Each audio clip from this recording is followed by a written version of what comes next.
What's good, everyone? Today I'm reviewing Godzilla X Kong: New Empire, and I'm very excited to talk about it. I love this movie. I loved it a lot. I really did.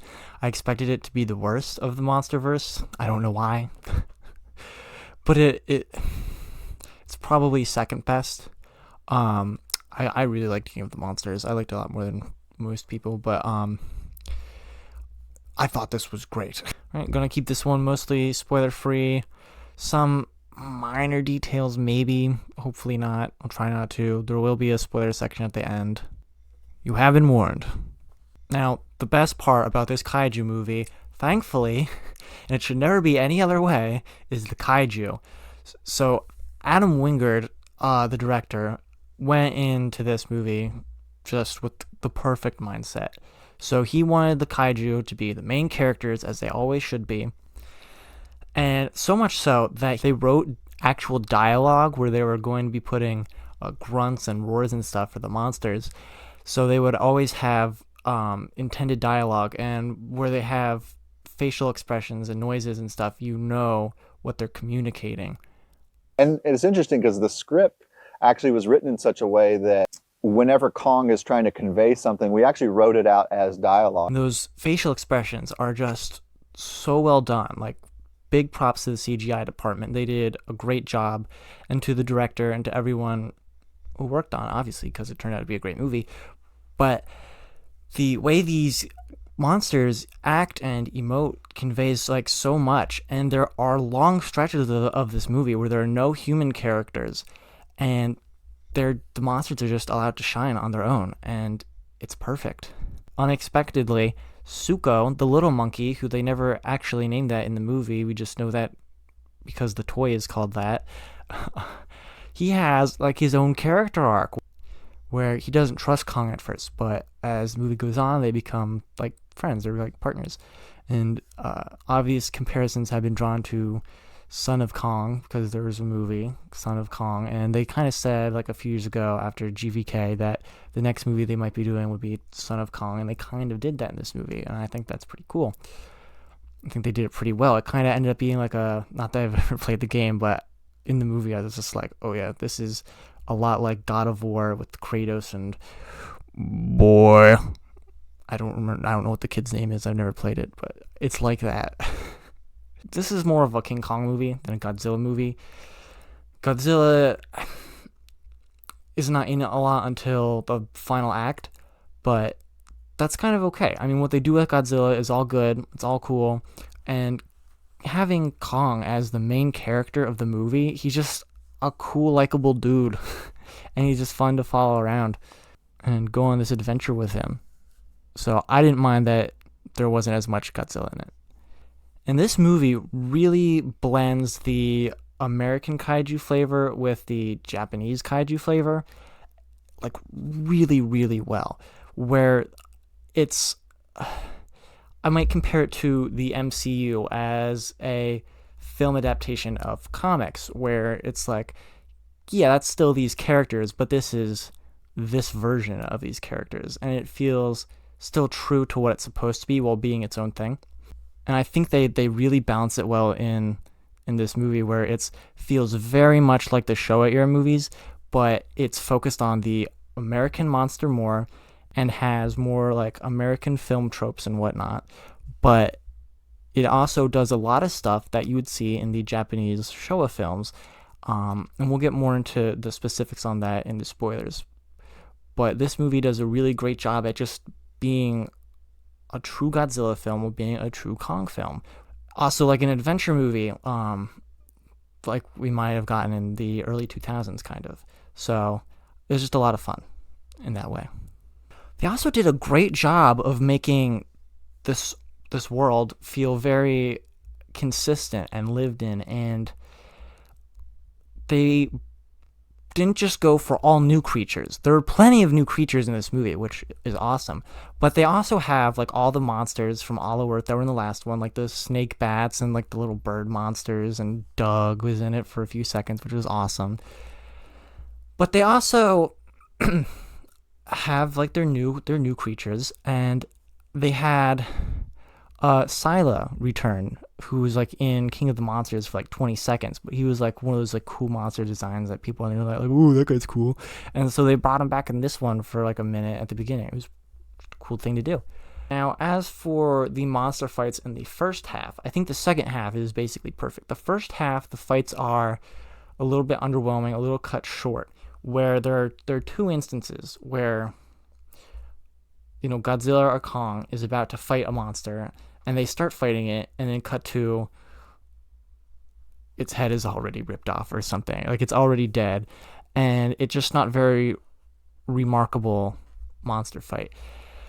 Which I'm not sure why in this universe that would ever be a thing. Where you can have in Monarch, it really reminded me of Monarch at the end when Godzilla's fighting the Ion Dragon.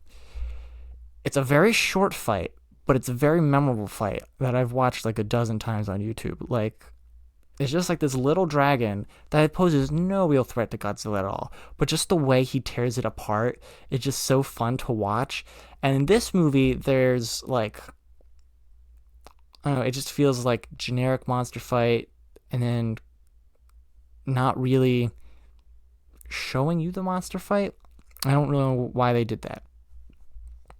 But like I said, when you get into the final act, second half of the movie, it's just like all monster action nonstop. It just goes crazy, does everything. It's just a ton of fun. This movie may have the best human characters in the Monsterverse. I'm not certain on that, but probably. Bernie, he's funny. His jokes are corny and stupid, but they're they're pretty funny at the same time. I think he's also more funny when they weren't exactly intending him to be funny. Just like he's talking about like his Discord server, like casually, but that's like the funny part, not the actual joke he's telling. So I don't know. I like Bernie. He's funny. And then they have the new character Trapper. He was pretty cool. He was a lot of fun. And then they have Gia and her mom. I don't remember her name. But they expand on their relationship more in this. They have sort of a character arc there, but they know not to spend too much time on it. They know that we don't really care.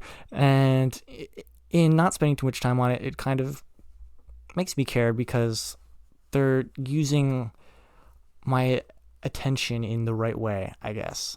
Like, this movie was paced pretty well with the human parts in the second half. The first half is pretty human heavy, but I don't really think that's a bad thing. Like, as you go first act, second act, third act, like each act has more monsters in it than the last. So at the same time, I think the pace they were going for, they achieved pretty well. My one complaint, the power levels seemed pretty off, and I'm going to get into that more in the spoiler talk right now. So be warned, spoilers ahead. It's weird to say that Godzilla is overpowered, I guess, because he's always the most powerful monster. You already know, yeah, Godzilla beat Kong, he's gonna beat Scar King. I mean, it's just a monkey. But it never felt like our heroes were ever losing. And they build up Scar King as a huge villain, as like he's like a huge threat. They're building him up as a huge threat the whole movie, and it never really feels like he's never as much as a threat as they build him up to be. He's kind of being beaten the whole time in the final fight. He's just kind of running away. The fight was cool. It wasn't short. It wasn't boring. But it never felt like there was any real danger. Mothra was in this movie! I have no idea. They kept it out of the marketing so well. I couldn't believe it. Like, Shimo leaked. They had like glimpses at him in the trailer, but framed it in a certain way that it could be Godzilla. And so if you didn't really follow all like the leaks and stuff online, which I tried not to, you wouldn't know it was Shimo. But I knew he was going to be in the movie, and he was really cool. But what they didn't put in any of the marketing and didn't get leaked as far as I could tell was Mothra being in this movie. She finally came back after King of the Monsters. And what's crazier, I was expecting the whole time, Mothra always died. She's going to die at the end. I really didn't want her to die in this one, but Mothra always dies, so I expected it. And then she didn't die! So she might come back for another movie, which would be awesome.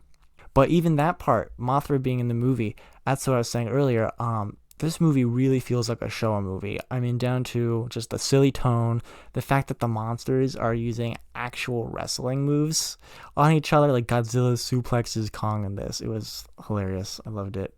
And going back to those old 60s movies, there was like a string of them, not all of them, but a few of them, like four or five, where just each one it'd be like, oh, here's the new ancient hidden civilization of the week. Like they'd have the Zillions, they're aliens. The ones that I don't know what they're called, but they're basically Atlanteans, I'm pretty sure. And then there's the ones that whatever worship King Caesar. And like they would always have like these different civilizations or different alien races or whatever that would just appear like in each movie, just building out this cool sci-fi universe. And this movie does that. And it's kind of not new because it's technically the same tribe from Skull Island. Well, sort of. They're like the same people, but they're not from Skull Island, if that makes sense. So it's really interesting, though, because they kind of make that Mothra's tribe. They don't have her island in this. I don't remember what that place is called. I haven't seen Mothra. I've just seen Mothra versus Godzilla. But they sort of do that swap. And that's another thing, like I was saying earlier, with the blending the American style with the Japanese style.